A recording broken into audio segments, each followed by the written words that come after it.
अस्सलाम वालेकुम, कैसे हैं आप सब। उम्मीद करती हूँ आप सब खैरियत से होंगे। मैं भी अल्हम्दुलिल्लाह बिल्कुल ठीक हूँ और अल्लाह ताला से दुआ करती हूँ कि अल्लाह ताला मुझ समेत आप सब की तमाम दुआओं को अपनी बारगाह रहमत में कबूल फरमाए, हमारी मुश्किलात को दूर करते हुए हमारे लिए आसानियाँ पैदा करे और हम सब को अपने हबीब के सदक़े हमेशा अपनी ख़ास हिफ्ज़ व अमान में, ख़ास हिफाजत में रखे। आमीन अल्लाहुम्मा आमीन।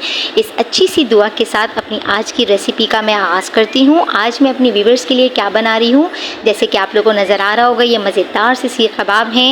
ये कैसे बनेंगे और इसमें क्या क्या जाएगा, ये जानने के लिए आ जाइए मेरे साथ मेरे किचन में।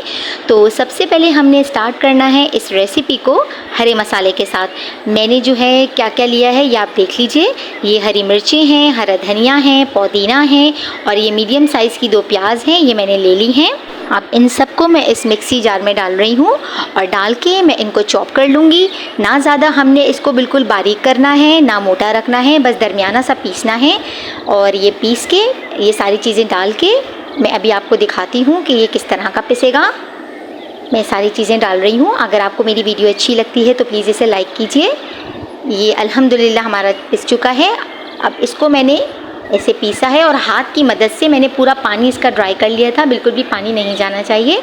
अब मैंने थाल के अंदर वो मसाला डाल दिया है, अदरक लहसुन का पेस्ट डाल दिया है। अब मैं इसके अंदर कीमा डाल रही हूँ। ये कीमा है आधा किलो, बीफ का कीमा है। आप इसे चिकन में भी बना सकते हैं और मटन में भी बना सकते हैं, लेकिन मैंने इसे बीफ में बनाया है। और कीमे को भी जो है मैंने मिक्सी जार में एक दफ़ा घुमा लिया था। और अब मैं इसमें डाल रही हूँ लाल मिर्च का पाउडर, कुटी हुई लाल मिर्च। रेसिपी कार्ड डिस्क्रिप्शन बॉक्स में मेंशन है और मैं अभी भी मेंशन कर देती हूँ। ये सब कुछ आप लोगों की सहूलत के लिए है, ताकि आप लोग आराम से इस वक्त मेरी वीडियो को देखें, सारे स्टेप सही से फॉलो करें, जब वो बनाएं तो वो बेहतरीन बने। प्लीज़ मेरे चैनल को सब्सक्राइब कीजिए और बेल आइकन का साथ आपने इसको सब्सक्राइब करना है। अगर आप ऑल नोटिफिकेशन पे नहीं क्लिक करेंगे तो जब मेरी रेसिपीज़ आएंगी तो आप वो मिस कर देंगे। Thank you so much. अब हमने क्या करना है कि हमने जो ज़ीरा है उसको मैंने पाउडर फॉर्म में नहीं डाला, मैंने उसको भून लिया था और भून के अपने हाथों से मसल के डालूंगी। इसका बहुत अच्छा सा फ्लेवर आता है।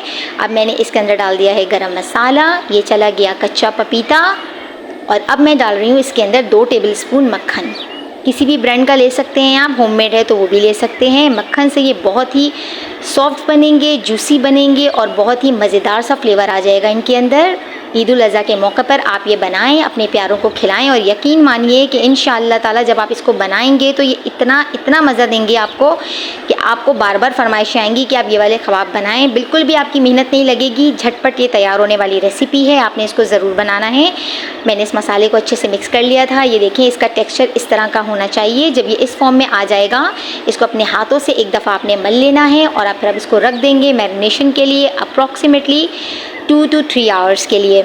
ये बहुत ज़रूरी है इसकी मैरिनेशन। जब तक आप इसकी मैरिनेशन अच्छे से नहीं करेंगे ये आपको वो जायका नहीं देंगे जो जायका इनको देना चाहिए। अब मैंने क्या किया है कि आपको दिखा रही हूँ कि आपने कैसे हाथ की मदद से बनाने हैं। मैंने कोई सीख का इस्तेमाल नहीं किया, मैं इसे कोई जो है वो अंगीठी पे नहीं करूँगी। बहुत सारे घर ऐसे हैं जिनमें अंगीठियाँ नहीं होती हैं, तो मैं इसे फ्राइंग पैन में बना रही हूँ। आप इसे तवे में भी बना सकते हैं। ये देखिए मैंने तैयार कर ली हैं, ये सारे इस तरह आपने बनाने हैं। अब मैंने अपने पैन को जो है वो प्री हीटेड कर लिया था। बिल्कुल मैंने थोड़ा सा इसमें तेल डाला है, तकरीबन 1 टेबलस्पून। और ये जितना आप देख रहे हैं ये पक रहे हैं, माशाल्लाह देखें कितना बेहतरीन इनका कलर आ रहा है। ये मक्खन की मदद से ही इस तरह का कलर आएगा। बहुत ही मज़ेदार, बहुत ही लजीज कबाब तैयार हैं माशाल्लाह। फ़ाइनल लुक आपके सामने आ चुका है। ये देखिए कितने ज़बरदस्त लग रहे हैं हमारे कबाब। मैंने इनके साथ मज़ेदार सी चटनी भी बनाई थी और ये चटनी की रेसिपी मैं आपको भी मेंशन कर दूँगी लिंक, आप वहाँ से लेके लिंक को फॉलो करते हुए आप बनाइएगा इसके साथ वो चटनी। बहुत मज़ेदार लगेगी आपको इंशाअल्लाह ताला। मैं उम्मीद करती हूँ आपको मेरी हर रेसिपी की तरह ये रेसिपी भी बहुत अच्छी लगेगी। मुझे आप लोगों के साथ के आपके प्यार की ज़रूरत है। आप लोग मुझे इसी तरह अपना प्यार देते रहिए, अपनी मोहब्बत देते रहिए, ताकि मेरा ये खूबसूरत सा सफ़र यूँ ही रवा दवा रहे।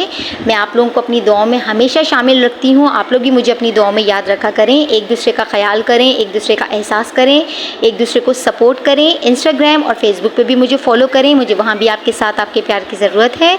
अब मैं जाती हूँ, मुझे अपनी दुआओं में याद रखिएगा। आप सब ने अपना बहुत ख्याल रखना है। फिर हाजिर होंगी एक मज़ेदार और क्विक रेसिपी के साथ। तब तक के लिए अपनी बहन को इजाज़त दीजिए। अल्लाह हाफ़िज़।